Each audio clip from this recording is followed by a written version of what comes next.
Hello everyone, welcome to maths classes by KV teacher. बच्चों, आज इस वीडियो में हम क्लास 9 मैथ्स का एक सैम्पल क्वेश्चन पेपर डिस्कस करने वाले हैं।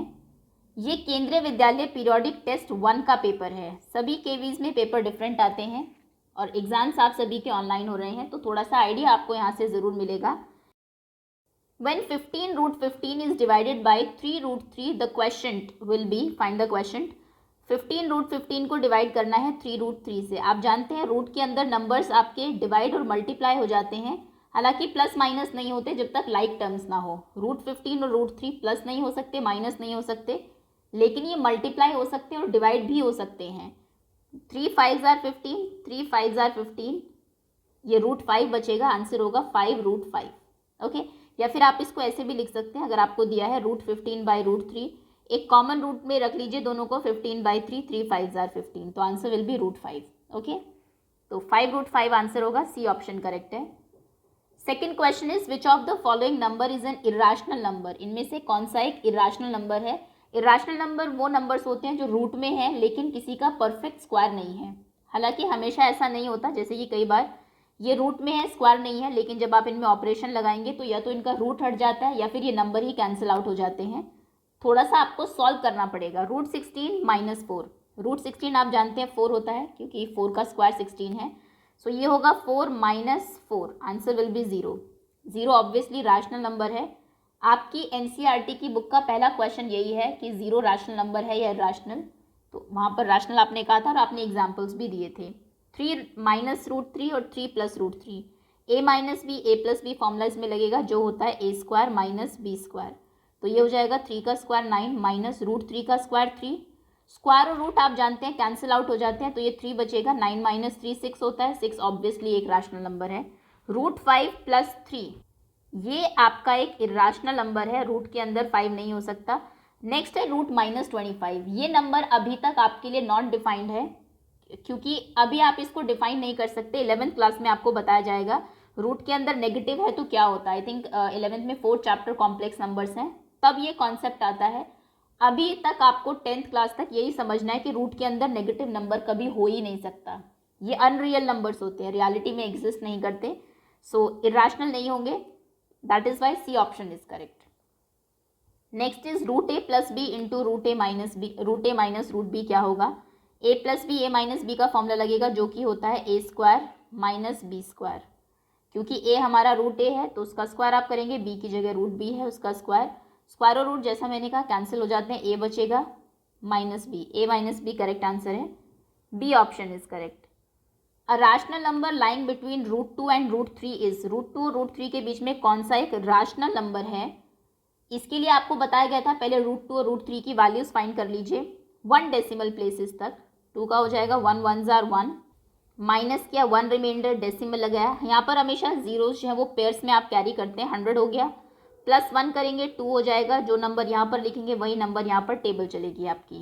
25 5 जार 125 तो ज़्यादा हो जाएगा, 24 4 जार टेबल चलेगी, तो यानी कि अप्रॉक्स 1.4 है √2 की वैल्यू। √3 1 1 जार 1, माइनस किया 2 बचा, डेसिमल लगाया 2 जीरोस, 200, 1 + 1 इज 2। यहाँ पर जो नंबर लिखेंगे वही आपको यहाँ लिखना है। 29 9 जार चेक कर लेते हैं, 9 9 जार 81, 9 2 जार 18, नहीं बहुत ज़्यादा हो जाएगा। 28 8 जार, आई थिंक 27 7 जार करनी चाहिए, 7 7 जार 49, 4 7 2 जार 14, 14 + 4 18, 189, ये सही है।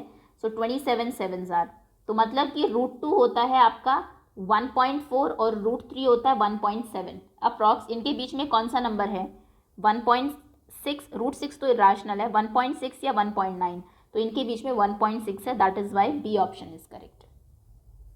Next, the decimal expansion of √2 is, √2 आप जानते हैं इरेशनल नंबर है और इरेशनल नंबर का डेसिमल एक्सपेंशन हमेशा नॉन टर्मिनेटिंग नॉन रिपीटिंग होता है।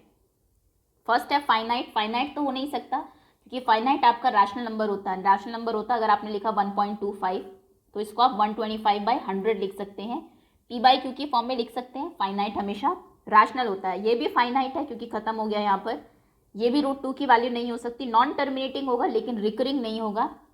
नॉन टर्मिनेटिंग रिपीटिंग डेसिमल्स को आपने 9th क्लास में, आई थिंक फर्स्ट चैप्टर की 3rd एक्सरसाइज में p/q की फॉर्म में करना सीखा है, मतलब ये आपके रैशनल नंबर होते हैं। तो √2 तो रैशनल नहीं है, ये इस कैटेगरी में नहीं आएगा। इसका आंसर जो है वो फोर्थ ऑप्शन करेक्ट होगा, D, non terminating and non recurring. The linear equation 3x - 11y = 10 has, इसके कितने सोल्यूशन हो सकते हैं? इसमें आपने जब ग्राफ ड्रॉ करते हैं आप 3 सोल्यूशन निकालते भी। एक्स में आप कोई भी वैल्यू पुट करिए, 0, 1, 2, 3, 4, -1, -2 कुछ भी, या फिर y में पुट करेंगे तो वहाँ से आप x की वैल्यू फाइंड कर सकते हैं। x में पुट करेंगे तो y की वैल्यू आएगी, वो इसके सोल्यूशंस ही होते हैं। मतलब इसमें कितने सोल्यूशन होते हैं? Infinitely many solution. 7th question is find the value of k, k की वैल्यू बताइए। x = 1 and y = 2 is the solution of this equation. मतलब आप इसमें x की जगह 1 रखिए, y की जगह 2 रखिए और k की वैल्यू फाइंड करिए। 2x, x मतलब 1, so 2 × 1 plus 3y, 3y, y means 2 is equals to k। 2 1s are 2 plus 3 2s are 6 equals to k। 6 + 2 is 8, 8 is equals to k। तो k की वैल्यू कितनी है? 8। Fourth option is correct. Any point on the line x = y, x = y का क्या मतलब है? जो यहाँ पर ये फर्स्ट आपका जो नंबर होता है कोऑर्डिनेट ज्योमेट्री में, फर्स्ट x कोऑर्डिनेट होता है, सेकंड y कोऑर्डिनेट होता है। दोनों इक्वल है, मतलब दोनों में सेम वैल्यू होगी। ये सेम नहीं है, यहाँ पर भी सेम नहीं है, यहाँ पर भी सेम नहीं है, यहाँ सेम है, तो डी ऑप्शन आपका सही होगा।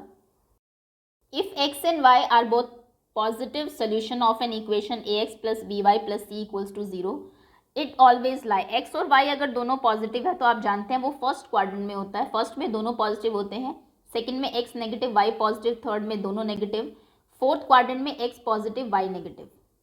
ओके, तो दोनों पॉजिटिव है, मतलब फर्स्ट क्वाड्रेंट में है, ए ऑप्शन सही होगा। The graph of linear equation cuts y axis at 2, 0। Okay, ये सोल्यूशन ही लिख दिया इन्होंने बाई चांस, तो 2, 0 आपको यहीं से पता लगे। ये हम चेक कैसे करते हैं? x में ये वैल्यूज पुट करके आपको देखनी पड़ेगी। x में 2, y में 0 पुट करके देखिए क्या ये इक्वेशन सेटिस्फाई होती है।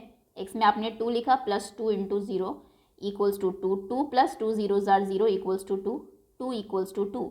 सोल्यूशन इक्वेशन सेटिस्फाई हुई है, मतलब ये इसका एक सोल्यूशन है। एक और करके दिखा देते हैं। अगर आप इसमें 0, 2 पुट करेंगे, x की जगह 0, y की जगह 2 equals to 2, 2 2s are 4, 4 equals to 2 नहीं होता, ये सेटिस्फाई नहीं करती, मतलब ये सोल्यूशन नहीं है। Okay, 11th question is if 2 line intersect each other then the vertically opposite angles are. ये तो बहुत ईजी है, वर्टिकली ऑपोजिट एंगल्स इक्वल होते हैं। इफ 2 कॉम्प्लीमेंट्री एंगल्स हम उन्हें कहते हैं जिनका सम 90 होता है। ये इसमें आप थोड़े से कंफ्यूज रहते हैं कि कॉम्प्लीमेंट्री और सप्लीमेंट्री में सम कितना है। तो देखिए, नंबर्स में 90 पहले आता है, 180 बाद में आता है, ABCD में C पहले आता है, S बाद में आता है। तो कॉम्प्लीमेंट्री 90 वाले होते हैं और सप्लीमेंट्री जिनका सम 180 हो। 2 कॉम्प्लीमेंट्री एंगल्स हैं, इस रेशो में है। जब भी आपको किसी चीज़ का रेशो दिया रहता है, एक को आप 13x ले लेंगे, दूसरे को 5x, वही नंबर ले लेते हैं, लास्ट में एक वेरिएबल पुट कर देते हैं। कॉम्प्लीमेंट्री है तो दोनों का सम कितना होना चाहिए? 90 होना चाहिए। 13 + 5 is 18, x is equals to 90, so x equals to 90/18, 18 5s are 90, x equals to 5। x की वैल्यू 5 है, एंगल्स कितने होंगे? 5 इसमें पुट करेंगे, 13 5s are 65 and 5 5s are 25, तो एंगल है आपके 65 एंड 25, यानी कि आपका सी ऑप्शन करेक्ट है। If a is equals to x + 3, bc is equals to 2x, ac is equals to इतना, then for what value of x b lie on ac। x की किस वैल्यू के लिए b जो है वो ac पर लाई करता है, ये बनाना पड़ेगा। ए बी ये है आपकी ए बी, इसकी वैल्यू है x + 3, बी सी यानी कि यहाँ से यहाँ, this is A, this is B, ये वैल्यू है आपकी 2x, और ए सी ये पूरा डिस्टेंस है आपका 4x - 5।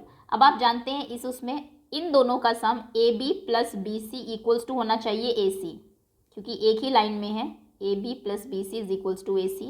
ए बी कितना है? x + 3 प्लस बी सी कितना है? 2x, and this is equals to A सी यानी कि 4x - 5।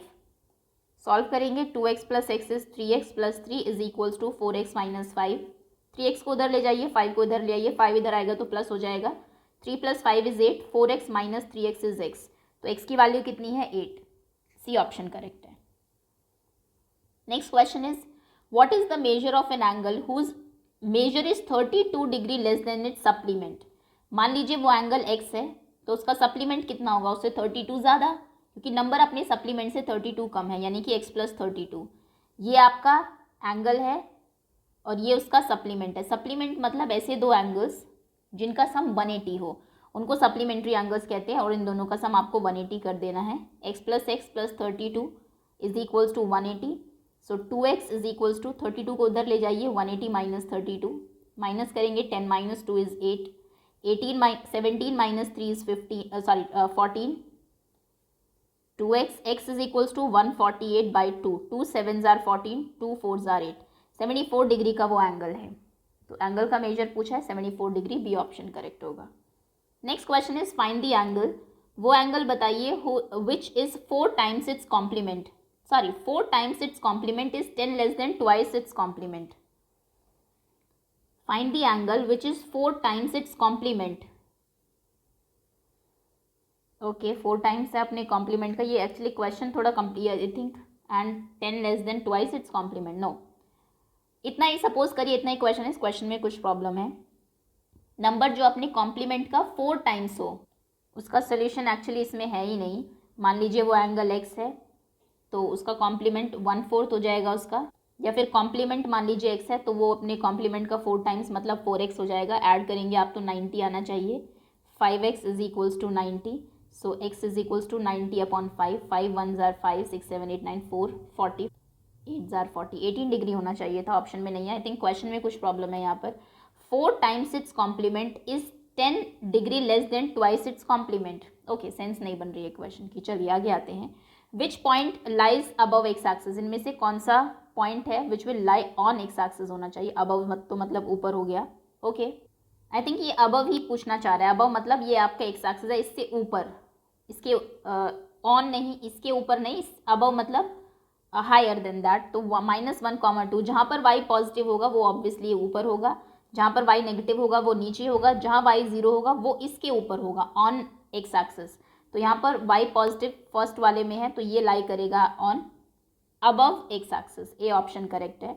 एब्सिस का of a point is positive in, abscess का मतलब होता है एक्स कोऑर्डिनेट, ऑर्डिनेट मतलब होता है y कोऑर्डिनेट, कुछ नहीं है, थोड़े से फैंसी नाम है, बाकी मतलब वही है। Of a point is positive, कौन कौन से क्वाड्रेंट में एक्स पॉजिटिव होता है। फर्स्ट में, क्योंकि फर्स्ट में तो दोनों ही पॉजिटिव होते हैं। सेकंड क्वाड्रेंट में एक्स नेगेटिव होता है, थर्ड में भी नेगेटिव साइड आती है, फोर्थ में ये पॉजिटिव हो जाता है, मतलब first and fourth. So option आपका बी करेक्ट होगा। 18th question is if points 2, 0, -6 and this lie on x axis then find the value of ए। अगर ये तीनों ही पॉइंट्स एक्स एक्सिस पर लाई करते हैं, एक ही वैल्यू बताइए। एक्चुअली ये ना भी दिए होते, सिर्फ यही दिया होता तो भी निकल जाता, क्योंकि एक्स एक्सिस पर लाई करने का मतलब है y कोऑर्डिनेट 0 है, तो a-3 को 0 रखिए, a कितना आएगा 3, a की वैल्यू 3 है, सी ऑप्शन करेक्ट है। नेक्स्ट मिरर इमेज ऑफ 9, -8, 9, -8 कहाँ होगा, x 9 है पॉजिटिव, यहाँ y नेगेटिव -8 है, मान लीजिए यहाँ पर ये 9, -8 अज्यूम कर लेते हैं। अब दो तरीके से इसकी इमेज निकालते हैं हम लोग, क्या हम मिरर इसको मान रहे हैं या फिर मिरर एक्स एक्सिस को मान रहे हैं। इमेज आपने अगर साइंस में पढ़ा होगा कि जितनी दूर कोई ऑब्जेक्ट होता है उतनी ही दूर मिरर के पीछे उसकी इमेज बनती है। तो वाई एक्सिस में आपको इसकी इमेज अगर दिखानी है इधर, तो ये इतना ही पीछे बनेगा, मतलब कि एक्स वाई तो उतना ही रहेगा, -8 ही रहेगा, लेकिन एक्स अब कितना हो जाएगा, पहले 9 था अब -9 हो जाएगा, क्योंकि इधर एक्स नेगेटिव होगा, वाई तो नेगेटिव है ही। ओके तो इसकी इमेज बनेगी -9, -8, ए ऑप्शन करेक्ट है। अगर आपसे पूछा जाता इन एक्स एक्सिस में इसकी इमेज क्या बनेगी, तो फिर आप ऊपर लेते उतना ही ऊपर, और उतने ही ऊपर में एक्स वही रहता, क्योंकि 9 है, यहाँ पर भी एक्स 9 है, वाई चेंज हो जाता, वाई यहाँ पर -8 था, ऊपर +8 हो जाता। ओके तो इसका थोड़ा सा आपको ध्यान रखना है एक्सिस का, कि किस एक्सिस के रिस्पेक्ट में वो उसकी मिरर इमेज पूछ रहे हैं। फिर उस एक्सिस का कोऑर्डिनेट चेंज नहीं होता, दूसरे का नेगेटिव पॉजिटिव में चेंज हो जाता है। Next if x + 2, 4 = 5, y - 2 then what is the coordinate x, y। Coordinates जब इक्वल हम करते हैं तो वो कॉरेस्पॉन्डिंगली इक्वल होते हैं, मतलब x + 2 5 है यहाँ पर, और 4 = y - 2 है, y - 2 4 है, तो x कितना हो जाएगा 5 - 2, x हो जाएगा 3 और y हो जाएगा 4 + 2 यानी कि y हो जाएगा 6। सो 3 and 6 ऑप्शन आपका सी करेक्ट है। अब ये कुछ क्वेश्चंस हैं जो आपको सॉल्व करने हैं।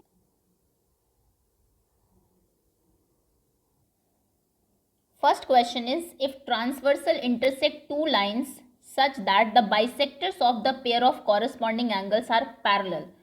थोड़ा सा कंफ्यूजिंग क्वेश्चन, आई थिंक इसको बनाना पड़ेगा, ये एक्सियम पर बेस्ड क्वेश्चन है. ओके, दो पैरेलल लाइंस हैं, सपोज करिए ये दो पैरेलल लाइंस हैं आपकी, ट्रांसवर्सल है, ये ट्रांसवर्सल है. उसके बाद जो कॉरस्पॉन्डिंग एंगल्स हैं आपके, उनके बाइसेक्टर्स की बात हो रही है. ऐसे बनाते हैं, मान लीजिए ये आपके कॉरस्पॉन्डिंग एंगल्स थे, ये वाला एंगल और नीचे ये वाला एंगल. इनके जो बाइसेक्टर्स हैं, दैट मीन्स ये और यहाँ पर ये, इन एंगल्स के bisector, they are corresponding angle are parallel. ये बाइसेक्टर्स आपस में पैरेलल है. That means this line is parallel to this line. आपको क्या प्रूव करना है कि लाइन्स आर ऑल्सो पैरेलल. ये भी पैरेलल है जो आपकी लाइन्स थी. इसमें आप कहेंगे पहले तो नाम देना पड़ेगा ऑब्वियसली. सपोज करिए इस लाइन का नाम है x, y, this is P Q और ए बी, पी क्यू. ये जो एंगल जिस जहाँ पर ट्रांसवर्सल इनको कट कर रही थी, ये थे एम एन, और यहाँ से आपने ये बनाया पी क्यू हो चुका है, एक्स वाई हो चुका है, ए बी. चलिए सबसे पहले आप लिखेंगे if A M is parallel to B N, this is N. If A M is parallel to B N, अगर ये लाइन इसके पैरेलल है, थोड़ा सा पहले इसको समझना पड़ेगा, और यहाँ से आपने ये ट्रांसवर्सल ड्रॉ कर दी, तो ये वाला एंगल इसके इक्वल होगा. कॉरस्पॉन्डिंग एंगल की वजह से इनको नाम दे देते हैं, बिकॉज ट्रांसवर्सल का नाम हमने नहीं दिया. सपोज करिए ये एंगल 1 है एंड दिस इज एंगल 2, तो आप लिखेंगे ये पैरेलल है, so angle 1 is equals to angle 2, क्योंकि ये कॉरस्पॉन्डिंग एंगल्स हैं.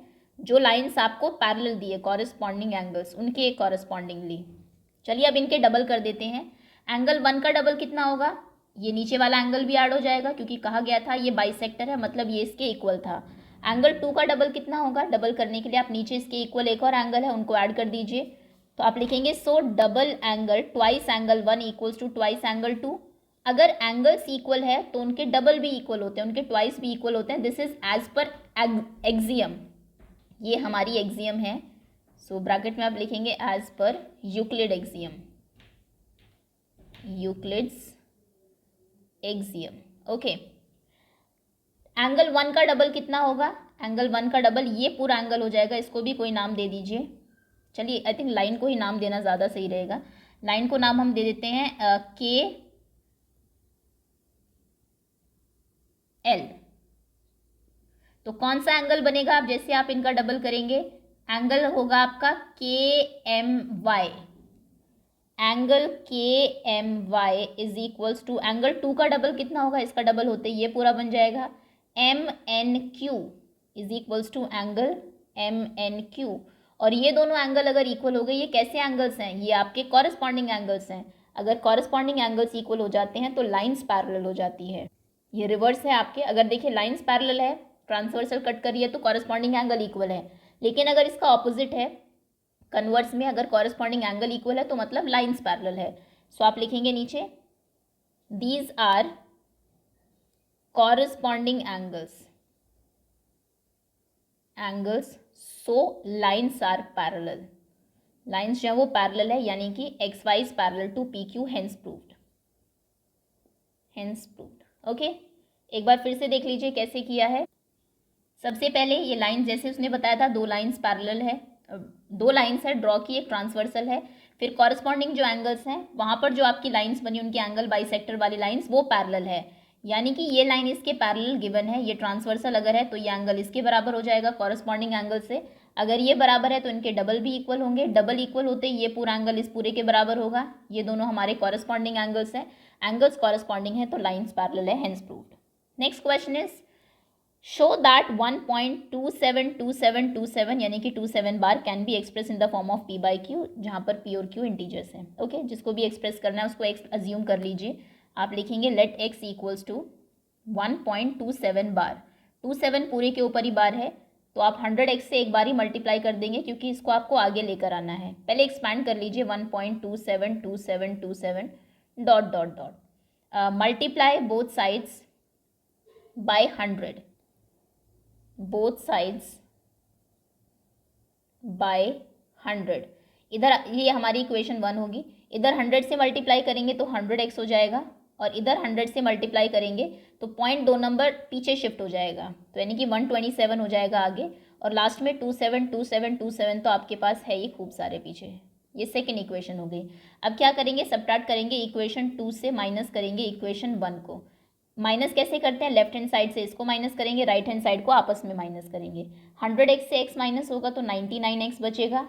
यहाँ पर डेसिमल के पहले 127 था, डेसिमल के पहले 1 था, क्योंकि बाद में सेम नंबर्स हैं, उनको हटा दीजिए। 127 से 1 माइनस करेंगे तो 126 होगा। So x will be equals to 126/99। I think ये 3 से कैंसिल हो जाएंगे क्या, yes, 3 3s are 9, 3 3s are 9, 3 4s are 12, 3 2s are 6, अभी भी 3 से हो जाएंगे, 3 1s are 3, 3 1s are 3, 3 1s are 3, 3 4s are 12, बस that's all. Answer is 14/11। Okay, ये p बाई क्यू की फॉर्म में आपने इनको कन्वर्ट कर दिया है। Next question is right 4 solution for pi x plus y equals to 9। 4 solution इसके लिए लिखने हैं। पाई x plus y is equals to 9। किस में वैल्यू पुट करनी आसान रहेगी, x में वैल्यू पुट करनी आसान रहेगी, क्योंकि y में करेंगे तो पाई बार बार डिनोमिनेटर में जाएगा उधर, जो कि क्वेश्चन को कॉम्प्लिकेट ही करेगा। सो पहले x में x को 0 अज्यूम कर लीजिए, मान लीजिए x 0 है। Pi into 0 plus y equals to 9, pi into 0 0 ही होगा, y इक्वल्स टू 9, तो पहला सोल्यूशन है 0,9। Second, let x equals to 1 मानिए, तो pi into 1 equals plus y equals to 9, pi into 1 pi ही रहेगा, pi plus y equals to 9, तो y कितना हो जाएगा 9 माइनस पाई। तो सेकेंड सोल्यूशन x 1 है, y हमारा 9 माइनस पाई है। Next, let x equals to 2, आपने x में 2 पुट किया, यानी कि पाई इंटू 2 जो कि 2 पाई हो जाएगा, pi into 2 plus y is equals to 9, 2 pi plus y is equals to 9, तो y कितना होगा 9 माइनस 2 पाई। तो नेक्स्ट सोल्यूशन होगा 2,9 माइनस 2 पाई।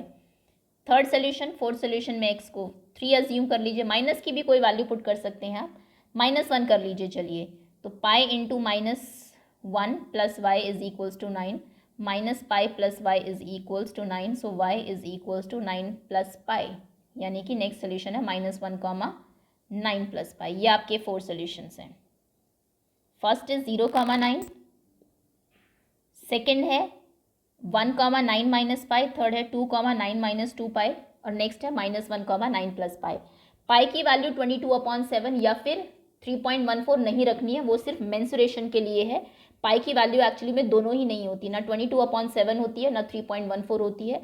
ये आप फर्स्ट चैप्टर में कर चुके हैं, तो वैल्यू पुट नहीं करेंगे यहाँ पर, पाई को पाई ही रहने देंगे, किसी भी अगर दूसरे चैप्टर में पाई यूज़ होता है तो। नेक्स्ट है आपका 2x plus y equals to 7। कहाँ पर वैल्यू पुट करनी आसान रहेगी, x में ऑब्वियसली, क्योंकि y के पास कोई वेरिएबल नहीं है, उधर कुछ ले जाना नहीं पड़ेगा आपको। पुट x इक्वल्स टू 0, पहले x में आपने 0 पुट किया, तो 2 into 0 plus y equals to 7, 2 into 0 0 ही हो गया, y 7 मिल गया। First is 0,7। सेकेंड, x को हमने 1 पुट किया, 2 into 1 plus y equals to 7, 2 into 1 is 2 plus y is equals to 7, y is equals to 7 minus 2, यानी कि y इज इक्वल्स टू 5। तो सेकेंड सोल्यूशन है x 1 है, y 5 है, 1,5।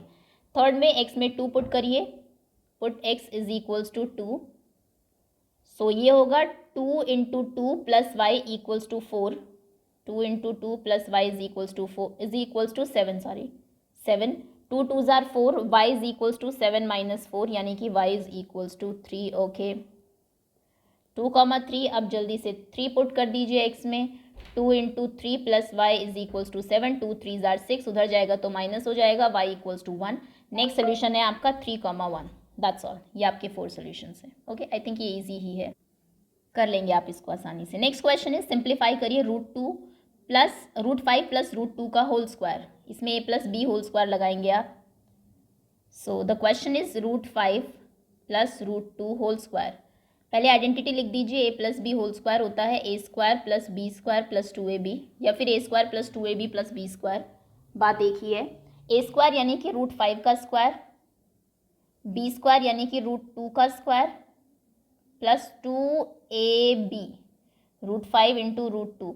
√5 का स्क्वायर कितना होगा, रूट्स में जो नंबर्स हैं आपके, स्क्वायर और रूट कैंसिल हो जाते हैं, 5 बचेगा। √2 का स्क्वायर 2 होगा प्लस 2, √5 √2, ये √10 हो जाएगा, 5 2s are 10। 5 + 2 कितना होगा 7, 7 + 2 √10, यही आपका सोल्यूशन है, यही आपका आंसर है। Okay next second part is 3 + √3 into 2 + √2। इसमें आप मल्टीप्लाई 1 बाय 1 करेंगे क्योंकि कोई आइडेंटिटी नहीं लग रही है। पहले 3 से मल्टीप्लाई करेंगे इस पूरे को, फिर √3 से मल्टीप्लाई करेंगे। तो आप लिखेंगे 3 into 2 + √2 plus √3 into 2 + √2। 3 into 2 + √2, 3 2 jar 6, 3 into √2 3 √2 plus √3 into 2 2 √3, √3 into √2 √6। इसमें कुछ भी ऐड नहीं होगा क्योंकि लाइक टर्म सिर्फ ऐड होती है। √2 की कोई टर्म नहीं है, √3 की कोई टर्म नहीं है, √6 की कोई टर्म नहीं है और कांस्टेंट भी कोई टर्म नहीं है। सो यही हमारा आंसर है, यही आपका सोल्यूशन है। ओके नेक्स्ट एनसीईआरटी का एक क्वेश्चन है, the taxi fare in a city is as follow. Taxi fare एक शहर में कुछ ऐसे है। For the first kilometre the fare is ₹8, पहले किलोमीटर के लिए 8 रुपये फेयर है। And fare for the subsequent distance, उसके बाद जो फेयर है इट इज़ ₹5 पर किलोमीटर। 1 किलोमीटर 5 रुपये लगते हैं, पहले के लिए 8 फर्स्ट किलोमीटर के लिए, उसके बाद 5 5 5।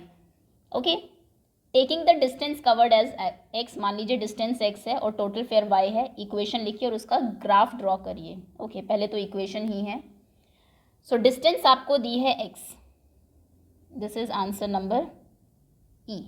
ओके डिस्टेंस x है, x किलोमीटर्स, और फेयर जो है टोटल किराया वो y है, ₹y। सो अब आपके अकॉर्डिंग फेयर कितना होना चाहिए अगर डिस्टेंस x है। देखिए सपोज करिए डिस्टेंस 10 किलोमीटर होती तो आप क्या करते, पहले किलोमीटर के लिए 8 देते। अगर आप फर्स्ट किलोमीटर के लिए ₹8 दे चुके हैं तो बाद में कितने किलोमीटर्स बचे, 9 बच के, उनके लिए 5 देते, उसको 5 से मल्टीप्लाई कर देते। यहाँ पर डिस्टेंस आपकी x है तो पहले किलोमीटर के लिए आप 8 देंगे, बाकी कितनी डिस्टेंस बचेगी, x में से आप 1 किलोमीटर के लिए दे चुके हैं, बाकी डिस्टेंस बची x - 1, उसके लिए आप ₹5 देंगे। ठीक है 5 देंगे मतलब इंटू 5 कर देंगे। सो ये आपकी इक्वेशन होगी 8 + x - 1 इंटू 5, यानी कि फर्स्ट किलोमीटर के लिए 8 + x - 1 इंटू 5, बाकी जो बच गया उस एक को छोड़ के into 5, and this is equals to y। वो टोटल फेयर y के बराबर होगा। 5 से मल्टीप्लाई करिए, 8 + 5 इंटू x 5x माइनस 5 1 जार 5, this is equals to y। 8 - 5 is 3 plus 5y equals to 5x, sorry x equals to y, और यही आपकी इक्वेशन है, इक्वेशन। अब इसका आपको ग्राफ ड्रॉ करना है तो उसके लिए एटलीस्ट 2 सोल्यूशन तो मिनिमम चाहिए। वैसे स्टैंडर्ड एज पर स्टैंडर्ड देखें तो 3 सोल्यूशन आपको निकालने चाहिए, पर चलिए 3 नहीं 2 सोल्यूशन आप फाइंड करेंगे, उसके बाद ग्राफ ड्रॉ करेंगे। पहले x में 0 पुट करिए, आप लिखेंगे 3 + 5 into 0 equals to y। So 3 + 5 0 जार 0, 3 इज इक्वल्स टू y। तो पहला सोल्यूशन हमारा हो गया 0,3। अब पुट करिए x को 1, तो कितना हो जाएगा 3 + 5 इंटू 1 इक्वल्स टू y, यानी कि 3 + 5 1 जार 5 equals to y। 3 + 5 is 8, 8 is equals to y, यानी कि x अगर 1 है तो y हमारा 8 है। बस इतना काफ़ी है। अब ग्राफ ड्रॉ करिए।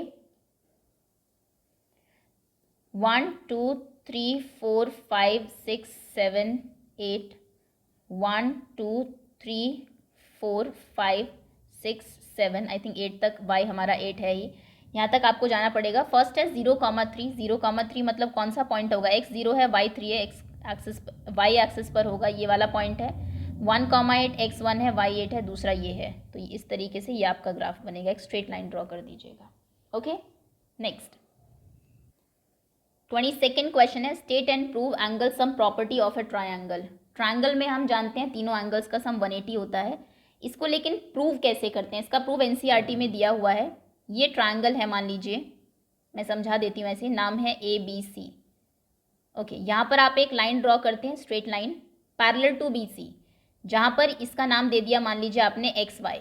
ओके नाउ इस वाले angle, this angle plus this angle plus this angle, इन तीनों का सम कितना होगा, यानी कि एंगल XAB, या फिर इसको नाम दे देते हैं 1 2 3, angle 1 plus angle 2 plus angle 3, तीनों का सम कितना होगा 180। क्यों, क्योंकि they are angles on straight line, सीधी लाइन पे है तीनों ही एंगल्स, स्ट्रेट लाइन के ऊपर है, ऐड कर देंगे तो सीधी लाइन बनेगी। 180 सम है। अब एंगल 1 किसके इक्वल है, but angle 1 is equals to angle 1 angle B के इक्वल है, क्योंकि ये देखिए z बन रहा है मतलब ऑल्टरनेट एंगल्स हैं, तो आप लिखेंगे but angle 1 equals to angle B alternate angles. Similarly angle 3 किसके इक्वल है, एंगल सी के, so and angle 3 is equals to angle C, ये भी ऑल्टरनेट एंगल्स हैं। ये देखिए यहाँ पर z बन रहा है क्योंकि हमने एक्स वाई पैरेलल ड्रॉ की थी बी सी के।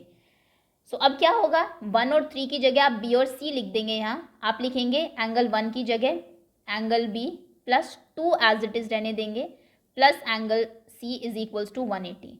b कौन सा एंगल है, 2 एक्चुअली में एंगल a है हमारे ट्रायंगल का, so angle b plus a plus c यानी कि a plus b plus c is equals to 180, hence proved. इस तरीके से आप एंगल सम प्रॉपर्टी प्रूव करते हैं ट्रायंगल की। Okay, next question.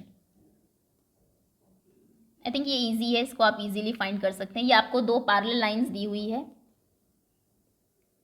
ए बी पैरेलल है डी बी के, डी ई के, where is D E, A B parallel है, आई थिंक ये ई है, ये बाय मिस्टेक बी लिखा गया, ये 35 है, ये 53 है।